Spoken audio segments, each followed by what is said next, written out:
Olá, aqui é a Cássia Lima, eu sou fundadora da Somos Mães. Nós estamos com o podcast em seu quarto ano, com episódios semanais. Essa temporada nós estamos falando sobre o tema Quem é responsável pela nossa saúde mental? Eu resolvi trazer um tema que é muito forte na minha vida e é um dos pilares da Somos Mães, que é a amamentação. A amamentação não sob o ponto de vista do vínculo mãe-bebê, porque a gente não pode ser cruel e achar que só através da amamentação mãe e bebê podem criar um vínculo forte, né? A gente vai falar sobre o ponto de vista da saúde mesmo, da saúde pública e da saúde mental. A amamentação, todo mundo sabe que é um alimento de ouro, né? Considerado o melhor alimento do mundo, o mais rico. Atletas ultimamente estão tomando leite materno para ter uma melhor performance. E o leite materno, ele, para além das questões nutricionais, de toda essa questão de prevenção de alergias, de uma melhor mastigação, porque tem um fortalecimento muito forte nessa região mandibular, para além da saúde física, porque recebe uma vacina da mãe desde o primeiro minuto de vida, né, quando é oferecido para aquele bebê a mama e cai aquela gotinha de colostro, eh, ele tem um forte vínculo com a saúde mental, porque uma criança amamentada no peito, já foi comprovado isso, ela tem um QI maior, ela tem a possibilidade de ter melhores empregos, ela tem salários maiores. Isso são pesquisas, tá, gente? Eu posso até levantar algumas fontes e colocar aqui para vocês poderem pesquisar. Então, existem literatura sobre os benefícios para a saúde mental e para a saúde física. Eu acho que não precisa, mas se quiser eu também posso colocar aqui alguma fonte, porque a saúde mental também tem a ver com esse tempo, né? Amamentar exige dedicação. Amamentar, por isso que muitas mulheres às vezes falam que amamentar é como se fosse uma prisão, você fica preso, você tem que dar dedicação exclusiva, é mais ou menos, né? Mas não é uma prisão ruim, né? Sempre pensando que amamentar é um investimento nessa saúde, né? É um investimento, diria até que, pensando na mãe, é um investimento na saúde mental da mãe também, né? A partir do momento que ela se permite baixar a frequência, diminuir o ritmo e se entregar para aquele momento, porque se a gente pensar no puerpério, a natureza é muito perfeita. A natureza convida essa mulher a embarcar num mergulho com esse bebê e ficarem os dois ali um pouco blindados da correria, do estresse, para que haja esse encontro, né? Essa pausa. Então, quando a gente fala assim, eu pausei a minha vida por causa do meu filho, não é bem assim, mas em alguns momentos você pausa, literalmente, mas é um momento de muita construção de outras coisas, né? Outras coisas importantes. Então, você pode pausar, talvez, a sua carreira, mas a sua vida não está pausada, porque ela está entregue a um processo maravilhoso que é de entrega a essa nova vida, né? A nova vida do bebê e a sua própria nova vida que está começando. É um olhar completamente novo para as coisas e isso exige dedicação, isso exige realmente você deixar para lá algumas coisas para se dedicar a algo que é muito importante. Eu sempre digo que se uma pessoa quer entrar numa faculdade muito concorrida, ela vai abrir mão de muitas coisas, né, para poder estudar, para poder se dedicar. E por que não fazer isso por um filho, né? Qual é a dificuldade, eu fico pensando hoje, né? Qual é a dificuldade que homens e mulheres sentem em ficar dedicados a esse trabalho, sabe. Então você quer passar por um concurso, você não vai ficar um final de semana estudando, você não vai ficar um mês estudando. Tem gente que estuda anos, tem gente que estuda anos e mesmo assim não passa, né. Então, por que é tão difícil se dedicar para um filho, né. Estou falando aqui em condições salubres, não estou falando daquela família que precisa, por sobrevivência, sair para trabalhar. Não estou falando de pessoas que podem optar e de pessoas que têm, os seus empregos garantidos, que têm, as suas licenças remuneradas e que podem passar por essa dedicação sem essa sensação de estarem perdendo vida, de estarem perdendo tempo. É muito pelo contrário, é um ganho muito grande de coisas que não são mensuráveis pela nossa sociedade acelerada, né. Eu quero trazer para vocês aqui o meu olhar sobre o episódio do Amor Moderno Tóquio, que é uma série que está na Amazon. Amor Moderno tem várias, capitais, né, e eu especialmente esse aqui, Tóquio, que fala sobre amamentação, me foi super indicada pelo meu professor, André Gabriel, quero muito agradecer por ele ter assistido e se lembrado de mim, dele ter percebido com muita sensibilidade que esse é um tema que me toca, e eu resolvi usar esse episódio para falar sobre amamentação. O nome do episódio é Amamentando Meu Filho e Outras Reclamações. Tá? Eu fiz uma cola porque tem muito conteúdo e eu não gostaria de perder algumas informações. Mas tem alguns spoilers, então se você assistiu, ótimo, você vai relembrar algumas coisas aqui comigo. Se você não assistiu, talvez esses spoilers te ajude a assistir com outro olhar, né. E aí se você fizer isso e quiser compartilhar aqui o que você achou, fica à vontade. Bom, eu quero começar dizendo quem é a protagonista da série. É a Mari Takada, é uma mulher de negócios que cria o filho com a companheira, né. Ela tem uma outra filha de 2 anos e ela tá com um bebê de 100 dias, isso é dito logo no começo. Bom, é importante dizer que para Mari a única forma de conexão com o bebê é através da amamentação. E isso é uma coisa que muitas mulheres pensam, eu acho que muitas pessoas pensam, não só mulheres, né, e isso é fonte de muita culpa, quando ela pensa assim: "Ai, eu tô a amamentação provoca um vínculo mãe-bebê", né, e isso não é real, né, mães que oferecem fórmula para os seus filhos também podem criar vínculo, então não é sobre isso, mas ela acha que é, né. E ela participa de um grupo de mães que amamentam, e elas contam ali as suas dificuldades e depois que elas conversam numa roda, os bebês são pesados e elas recebem ali algumas informações daquela pessoa que está cuidando do grupo.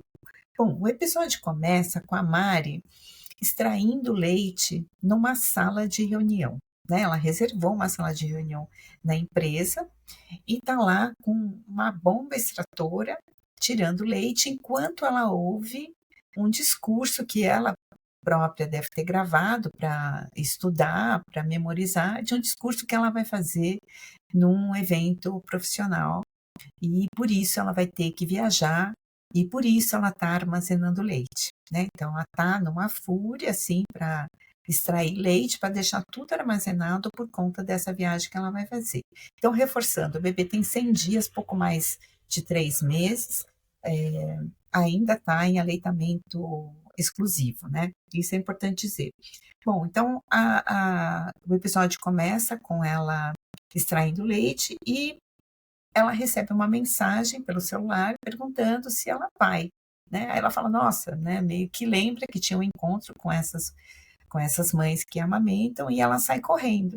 Ela sai correndo bem no momento também que outras pessoas precisam entrar na sala que ela tinha reservado, e é interessante perceber como ela está sempre atrasada. Isso é uma característica, né? Parece que nós mães estamos sempre correndo atrás do tempo quando a gente quer dar conta de tudo, né? Quando a gente quer ser boa em tudo, a gente sempre está correndo e a impressão que dá é que a gente nunca se entrega completamente para aquilo que a gente está fazendo, porque a gente tem que fazer uma outra coisa logo depois e a gente mal completa uma coisa, já engata na outra. Isso fica claro aqui, porque quando ela chega nesse encontro de mães, o encontro já está acabando, né? Literalmente já está acabando. Ela fala ali, né? Então nesse encontro que ela vai viajar e que ela não vai dar o peito naquele período, né? Tá deixando o leite armazenado e quando ela vai pesar a filha dela, uma colega tinha acabado de pesar o bebê, tá 2 quilos mais pesado que o bebê dela, né? Então provavelmente a enfermeira, não sei se é enfermeira, mas digamos que seja, que pesou o bebê, comenta, né, que ele tá magrinho e tal, e aí ela fala, né, que ela tá preocupada, que a primeira filha, ela viajou a primeira vez, a filha tinha 2 anos, e agora ela vai ter que viajar, e o bebê só tem 100 dias, né? Então, mais uma questão aí da culpa, da comparação, né? Quem tem mais de um filho está sempre comparando o que eu fiz com um, o que eu fiz com outro, eu fiz mais por um, nossa, não estou fazendo por esse. É, e essa observação, né, da comparação também com o filho das outras, né, que são mais gordinhos, que são mais saudáveis, que não choram e que estão se desenvolvendo melhor, né, essa questão da comparação pega muito todas as mães. À noite, né, quando a Mari chega para ficar em casa, é, ela está ali preparando o jantar, né, com a parceira dela, com a companheira dela, e a mãe da Mari chega, porque a mãe da Mari é a pessoa que vai cuidar das crianças enquanto ela estiver viajando. Porque a companheira da Mari também é uma mulher de negócios e estava com um projeto muito grande e não poderia se ausentar do trabalho nesse período, então a Mari convida a mãe para estar cuidando das crianças nesse período, né? Mas é interessante porque a cobrança da mãe dela é muito dura, né? Logo que a mãe chega, ela já fala, né? O bebê está muito magro. Será que você está produzindo leite suficiente? Nossa, você tem muito leite armazenado, parece uma vaca leiteira. Ela fala: "Dá muito trabalho para descongelar e oferecer esse leite. Será que não é melhor dar uma fórmula enquanto você está viajando?". E aí, por fim, por que é que você é tão obcecada pelo leite materno? Você tomou fórmula e está muito bem. Gente, só rindo mesmo, né, porque é tanta crítica, é tanta cobrança, e essa última fala, né, me lembra aquela coisa: "Mas eu dei para o meu e ele não morreu", né. Pensando aqui: "Nossa, a intenção era matar alguém?", porque não é sobre isso, né. E a Mari fala, né, ela fala: "Eu tive muitas alergias quando eu era pequena, e a minha avó", a Mari falando, né, "e a minha avó me deu macarrão quando eu tinha 3 meses, então não, né". E ela fala para a mãe, né, ela fala, "Não quero que você dê nada para ele, de como não dê macarrão, né, ele tem 3 meses, não dê macarrão". E aí a mãe completa com uma crítica ainda dura, seguindo a mesma linha das outras, que fala assim: "Se você faz tanta questão de amamentar, por que não esperou para voltar ao trabalho?", né. E essa sim é uma crítica também muito pesada, porque ela completa: "É impossível equilibrar maternidade com carreira de sucesso". Eu vou repetir essa fala. Ela diz: a mãe da Mari diz: é impossível equilibrar maternidade com carreira de sucesso. Gente, essa fala é de um alto nível de preconceito, mas é real. Na nossa sociedade de hoje, essa frase é real, mas ela está carregada de muitas faltas, né? Muita falta de política pública, muita falta de igualdade, muita falta de pai, né? Muita falta de pai, porque se você pensar assim, não no caso delas, que elas são duas mulheres, mas ali são duas mulheres que trabalham muito, né? São duas executivas, mas se você pensar na maioria das mulheres que são casadas com homens, os homens estão tocando a carreira numa boa. E as mães é que estão abrindo mão das suas carreiras para poder cuidar dos filhos pela incompatibilidade de ter sucesso na maternidade e sucesso na carreira. E só essa frase da mãe dela dava para gravar um podcast inteiro, chamar vários especialistas para falar sobre mercado de trabalho, sobre igualdade, sobre paternidade e a gente avançar só nesse trecho. Mas como a gente está falando sobre amamentação, vamos continuar, né? Então, na maioria das cenas, a Mari está extraindo leite para não diminuir a produção, né? Porque lembra, ela não vai dar o peito para o filho, porque ela vai estar viajando, então ela quer armazenar muito leite para continuar produzindo e para não diminuir o estoque. E ela extrai o leite olhando para uma foto do filho no celular. Interessante isso, né? Muito interessante, assim, como essa mulher, né? Ela está ausente fisicamente ali, mas ela tenta criar uma afetividade com aquela ação que ela está fazendo, que é de extrair leite, né, que é uma coisa mecânica, ela está tentando, nesse ato mecânico, ainda assim, resguardar a afetividade pelo filho, vendo uma foto dele. É interessante, isso aqui também dá muito pano para manga, para a gente conversar sobre isso. Bom, a Mari vai viajar, né, e as sequências no aeroporto e no avião seriam engraçadas, gente. Talvez tenha gente que ria, mas eu achei bem trágicas, né? Elas seriam engraçadas se não fossem trágicas, porque só piora, né?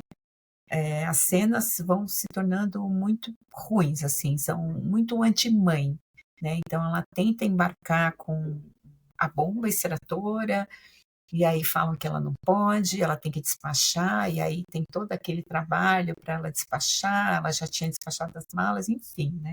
Tudo aquilo. E na volta também. Só que na volta a gente fala na volta. E aí ela chega lá lá na cidade onde ela vai, em Singapura, para fazer a palestra dela. No restaurante, ela está esperando uma amiga e ela vê na mesa ao lado o garçom servindo uma taça de vinho para uma outra mulher, né?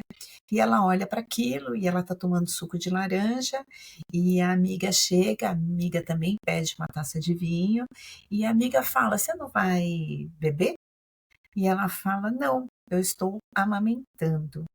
Aí a amiga diz: "Ah, mas você não é uma daquelas mães loucas que amamentam, né?" Então a gente já escuta a crítica de uma outra mãe atacando quem está seguindo suas convicções, apenas isso, e se defendendo, talvez até pelo fato, porque a amiga não amamentou os filhos, se precavendo de um possível julgamento que a Mari pudesse ter com ela, porque ela não amamentou, né? Isso é muito comum, né? Quando uma mulher que não amamentou vê uma mulher amamentando, para ela se defender, ela começa com um discurso, né? E aqui ela fala, né? Pergunta se ela é uma daquelas loucas que amamenta. Depois ela pede desculpas e ela fala, é porque eu não amamentei, enfim, né? E isso é muito comum, né? As mulheres se sentem muito julgadas quando não conseguem amamentar também. Toda mãe é julgada, né? Amamentou, não amamentou, não importa, é julgada. Então, chega o momento em que a Mari vai fazer a palestra dela, né? É uma palestra, uma conferência internacional sobre desenvolvimento sustentável. Então, percebe-se que por que tinha que ser ela, né? Uma pessoa que arrasa no palco, ela é muito aplaudida, e dá para perceber como ela está se sentindo satisfeita e feliz naquele momento, né? É o único momento que ela sorri, né? Quando ela está lá no palco, ela termina, ela é aplaudida, ela está feliz. E aqui eu gostaria de abrir um parênteses, é, numa cena anterior, quando ela está conversando com a mãe ainda, ela diz para a mãe que ela quer o melhor dos dois mundos. Quando a mãe questiona por que ela voltou a trabalhar, sendo que ela fazia questão de amamentar. E ela diz, eu quero o melhor dos dois mundos, né? Era disso que ela estava falando. Ela quer amamentar e ela queria esse brilho, né? De estar ali desenvolvendo e de estar sentindo prazer, né? Esse prazer que as entregas muito bem-sucedidas no trabalho provocam, né, na gente. É um prazer diferente, como cada prazer é, né? Cada prazer na vida é distinto um do outro. Então, por isso que a gente precisa de prazeres diferentes, né? Porque eles se completam. Eu fico pensando aqui que se o único prazer da vida for o filho, meu Deus, né?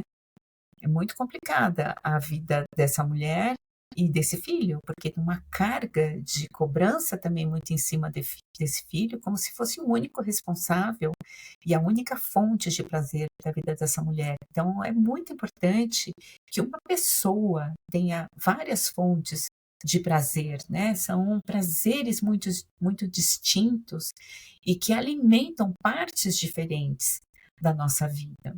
É, e aí eu volto aqui a falar que o bebê dela está com 100 dias, né? Pouco mais de 3 meses. Aqui no nosso país, a licença maternidade oficial é de 4 meses. Algumas mulheres juntam com as férias se tornam 5. Algumas empresas cidadãs oferecem 6 meses, juntando com as férias vira 7. Dá para pegar um atestado com o pediatra, ficar mais 15 dias, porque está amamentando. Então, aqui no Brasil, a gente tem, vamos chamar que é um pequeno benefício, mas tem. Né? Tem alguns países que não oferecem isso. Né? Os Estados Unidos, por exemplo, não oferece licença maternidade remunerada. Então, apesar de pouco, aqui no Brasil a gente tem. Aliás, também comentando, o Brasil tem um ótimo índice de aleitamento materno exclusivo. Apesar de ainda ser baixo, o Brasil está no topo do ranking de aleitamento materno no mundo. Então, aqui no Brasil, apesar dos brasileiros, a gente tem políticas muito interessantes que estão avançando, né? É claro que o problema é a execução disso, né? Porque no papel tudo funciona bem.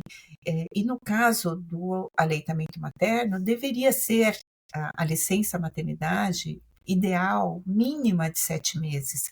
Porque se você precisa amamentar 6 meses exclusivamente, segundo a Organização Mundial de Saúde, como é que você pode voltar a trabalhar com 4? Né? Então, deveria ser no mínimo 7, porque com 6 você começa a introdução alimentar e você faz uma transição. Então, esse seria o ideal, né? Mínimo, o ideal mínimo perfeito. Bom, mas aqui a gente está falando de mulheres que são CLT. No caso da Mari, que é a nossa personagem, ela claramente é uma CLT, né, digamos assim, eu não sei como é lá no Japão, mas se fosse aqui no Brasil, ela seria CLT, ela é uma alta executiva, então nem sempre isso é possível, uma alta executiva se ausentar por muitos meses. Aqui no Brasil, No caso de mulheres autônomas e empresárias, não existe essa licença, né, então a mulher que é autônoma, que depende, do seu trabalho para viver, não tem como se ausentar muito, então é difícil mesmo fazer esse esse equilíbrio, né. Mas voltando aqui, então, após o evento, a Maia a amiga da Maia que foi tomar vinho com ela aquele dia, tomou vinho com ela aquele dia, vendo todo o perrengue para ela armazenar o leite, diz que ela trabalha muito para manter tudo isso, né, e que ela deveria ceder um pouco, né, o bebê não vai amá-la menos se ela ceder, né, então isso já fica ali um ruído na cabeça da Maia, e no voo de volta, ela também, passa por um perrengue danado, ela queria, ir na bagagem de mão levando o leite, porque ela vai continuar extraindo, e a pessoa que está falando com ela, fala que ela tem que descartar, ela não pode entrar no avião com aquilo, e ela joga o leite dela no lixo, no lixo. Ela tinha leite armazenado que ela despachou, mas aquele leite ela teve que jogar fora. E aí, ela se senta ao lado de uma mãe, já no avião, ela se senta ao lado de uma mãe com 3 filhos, né, e um desses filhos, que é o caçulinha, que é o bebê, tá tomando uma madeira. E ela pergunta para a mãe como é que ela consegue, né, viajar sozinha com 3 crianças, sendo que um é um bebezinho ainda, né. E a mãe responde: "Sou profissional em ceder, tem que abrir mão das coisas". E aí eu fiquei me perguntando, enquanto eu assistia isso, se um pai de 3 filhos viajando teria essa mesma conversa com quem quer que sentasse ao lado dele. Fiquei imaginando, assim, um pai com 3 filhos, sentadinho lá, voltando de uma viagem de negócios, se alguém sequer ia perguntar para ele se ele tinha filhos, com quem ficaram os filhos, eh, como é que ele faz para conseguir viajar, com os filhos ou sem os filhos, como é que ele se ajeita, se ele está sem os filhos, como é que ele organiza isso em casa. Isso não é pauta na conversa com os homens que são pais, não é pauta. Mesmo que ele estivesse sentado ao lado de um amigo que sabe que ele tem filhos, não é pauta. Ninguém pergunta com quem você deixou seu filho, com quem que tá, como é que você se virou, como é que você se arranjou, como é que você consegue viajar com ou sem os filhos. Não pergunta. Eu fiquei me questionando sobre isso. Bom, e essa mãe que está sentada ao lado da Mari, ela continua dizendo: "Nós sempre vamos nos sentir culpadas, não importa qual escolha fizermos". Então isso também fica na cabeça dela, né, é aquele ruído. Eu não sei se ela também ficou pensando, sobre o fato de ceder, mas também se perguntando, talvez, isso aqui já é imaginação minha, porque eu só tenho uma filha, e às vezes o perrengue é grande, e aí eu vejo uma mulher com 3, eu me colocando no lugar da Mari, né.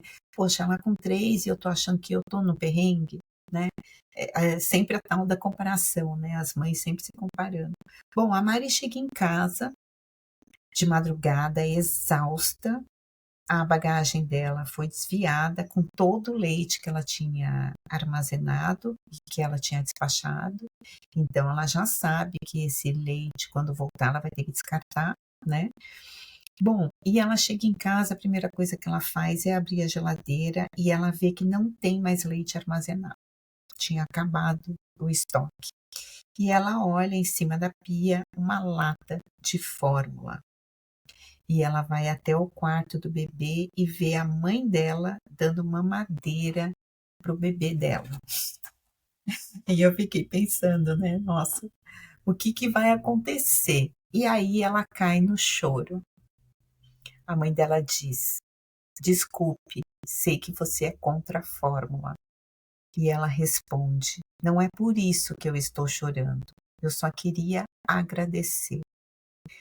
Então parece nesse momento que a Mari, ela realizou tudo que envolve a maternidade, né, essa culpa constante, essa comparação, esse desejo de dar conta de tudo, e deve ter ficado ecoando na cabeça dela a fala tanto da amiga quanto aquela companheira de voo que falava que tem que ceder um pouco, que os filhos vão amar a mãe de qualquer jeito, né.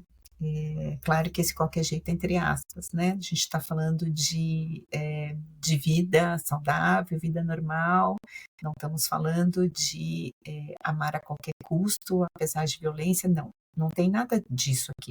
Estamos falando de famílias, que tentam fazer o seu melhor, que estão vivendo bem, enfim, né.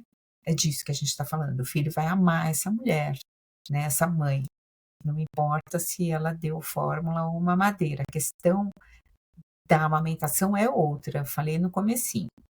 Bom, eh, então esse esse desejo, eu acho que principalmente o de dar conta de tudo é o que mais nos persegue, né, e quando a gente parece que está na contramão da sociedade, né, que a sociedade fala que a gente tem que produzir, produzir, produzir, trabalhar, trabalhar, ficar linda, maravilhosa, treinar, malhar, emagrecer, receber os amigos em casa, sair para balada, esses convites, incessantes de você estar desconectado com o que realmente importa na sua vida, primeiro você tem que se conectar para você saber o que importa na sua vida, né.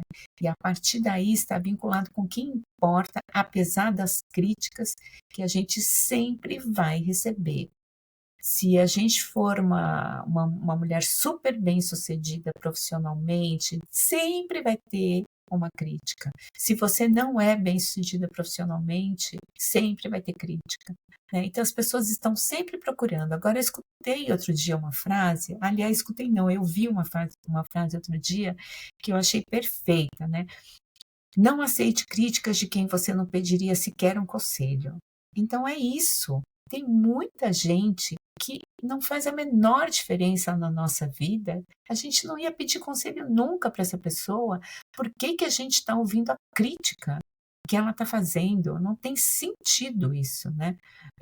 A gente precisa ter muita estrutura interior, e aí tem vários episódios aqui no nosso podcast falando sobre tudo isso, né, sobre essa estrutura, sobre, como é que a gente encontra, os nossos as nossas motivações, né, a gente fala de espiritualidade, tem muito conteúdo aqui sobre isso, que pode dar um start para quem ainda está na busca do que é importante para a vida, né. E recentemente eu vi um vídeo de uma mãe em Portugal amamentando uma criança no restaurante e uma outra mulher falando para ela ir amamentar no banheiro. E aí o vídeo continua, né, porque tem, uma crítica atrás da outra, tal, falando que os homens estão olhando e tal. E eu me lembro que eu estava em Orlando, a gente chegou do Brasil em Orlando, e eu sentei ali enquanto esperava o nosso transfer, eu sentei para amamentar minha filha. Aí o segurança do aeroporto me falou para eu ir para o banheiro também amamentar. Só que eu estava num país, né, diferente do meu, eu não quis, ter nenhuma discussão, até porque eu estava amamentando, não é um momento de ter discussão, quando você está amamentando seu filho, você quer paz, né. E eu simplesmente falei para ele: "Não, obrigada, eu estou bem aqui", né, porque eu fico pensando quem é que come no banheiro, né, a gente não faz um lanchinho no banheiro, por que que eu vou amamentar no banheiro e qual é o problema? Não tinha nada de escandaloso, né. Isso lá nos Estados Unidos e aqui no Brasil eu fico pensando que menos ainda, né, que é o Brasil da mulher, que sai nua no carnaval e é valorizada por isso e uma mãe quando nem põe o seio inteiro para fora, né, parcial, ninguém está ali para se exibir, né. Quando ela faz isso para amamentar, ficam os olhares esquisitos para cima dela, né. E também vi um pediatra falando sobre aleitamento materno, que eu achei muito interessante, e eu quero buscar aqui para vocês o dado que ele deu, que é um dado muito incrível, assim, ó, amamentar por um ano, ocupa 1.800 horas de uma mulher. E um trabalho em tempo integral toma 1.900 horas. Só que eu fiz um comentário extra nisso, porque assim, a mulher que amamenta por 1 ano, além de amamentar, ela faz outras coisas, né? Não só amamenta. Então, são 1.800 horas, mais todas as outras horas que ela, em que ela se ocupa fazendo outras coisas relativas ao bebê, né? Acho que só a amamentação, 1.800 horas por ano, e um trabalho de período integral, 1.900. Reforço, 1.800 de amamentação, mais outras tantas horas fazendo outras atividades que estão relacionadas a maternar. Então, é um trabalho muito nobre, é um trabalho que traz muitas economias para a sociedade, mas que infelizmente ainda está rodeada de preconceitos. E tem uma outra coisa, sabe, gente, que eu fico pensando, tem preconceito e tem uma certa aversão também, algumas mulheres, né, elas já falam, já não querem amamentar e buscam algumas desculpas, né, para que isso seja bem aceito socialmente, né. Então, tem mulheres que não querem amamentar por motivos diversos, né, por uma questão de estética, estou falando daquelas que têm tempo, que podem se ausentar do trabalho para isso, né, mas que não querem, porque amamentar requer disponibilidade e disposição. E outro dia também estava vendo um pediatra falando que sempre nas primeiras consultas ali, ele pergunta para a mãe, né, perguntou para uma mãe que estava com um bebê de 4 meses, perguntou: "Seu bebê olha para você quando ele está mamando?", porque isso é um dos indícios do autismo, né, quando a criança não olha, não faz contato visual. Então ele perguntou para fazer uma investigação já, né, e ela não sabia. Ela não sabia, porque durante todo o tempo que ela amamentava, ela estava olhando no celular. E ela falou para ele: "Não sei". E ela explicou para ele que ela ficava no celular. Então, é é muito difícil, né, é muito difícil quando a gente fala de amor e, ao mesmo tempo, percebe que não tem disponibilidade, não tem disponibilidade para a presença. Então, a presença, ela é o melhor presente que uma família pode oferecer para um bebê, para uma criança. Não tem uma outra coisa que a gente possa oferecer para os nossos filhos mais importante do que isso, né. Tem uma outra pessoa também, um professor de uma escolinha, que ele estava falando que de 0 a 5 anos, as crianças passam mais tempo na escola do que com seus pais, né. Então esses pais não estão vendo os seus filhos darem o primeiro passo, a falar a primeira palavra, esses pais, não estão presentes na vida do filho, né. Então, quando a gente fala de amamentação, eu repito, não é a única forma de manter vínculo com o filho, não é, mas é um indício do que é que você está disposta a fazer pelo seu filho. Não é a qualquer custo, não é para ficar louca como a Mari ficou, mas é para pensar, né, é para pensar. Tem um outro tema super importante aqui na Somos Mães, nos nossos cursos para gestantes, que é a via de parto, né, o trabalho de parto, que também é sobre isso, né, também é sobre isso. Então, uma sociedade que nos convida muito para estar ausentes. Então, eu queria deixar aqui o convite para essa reflexão, né, o que que a gente está trocando e se está valendo a pena. Bom, terminamos aqui o nosso episódio. Na semana que vem nós temos uma convidada para contribuir aqui com a temporada, que é quem é responsável pela nossa saúde mental. nos episódios anteriores. No primeiro episódio dessa temporada, eu falei com o Léo Mota, então a gente percebeu a responsabilidade de políticas públicas para a nossa saúde mental. No segundo episódio, a infanto-juvenil Yara Mastini, né, porque a gente entende que tem essa via da psicologia, da terapia, esse espaço de cuidado, né, que também é super importante para a nossa saúde mental. Hoje falamos sobre essa disponibilidade e semana que vem teremos o último episódio dessa temporada com uma convidada que não vou dar spoiler aqui, mas que vai ser muito interessante. Muito obrigada pela sua audiência e contribua com comentários também, inclusive acerca desse episódio do Amor Moderno Tóquio.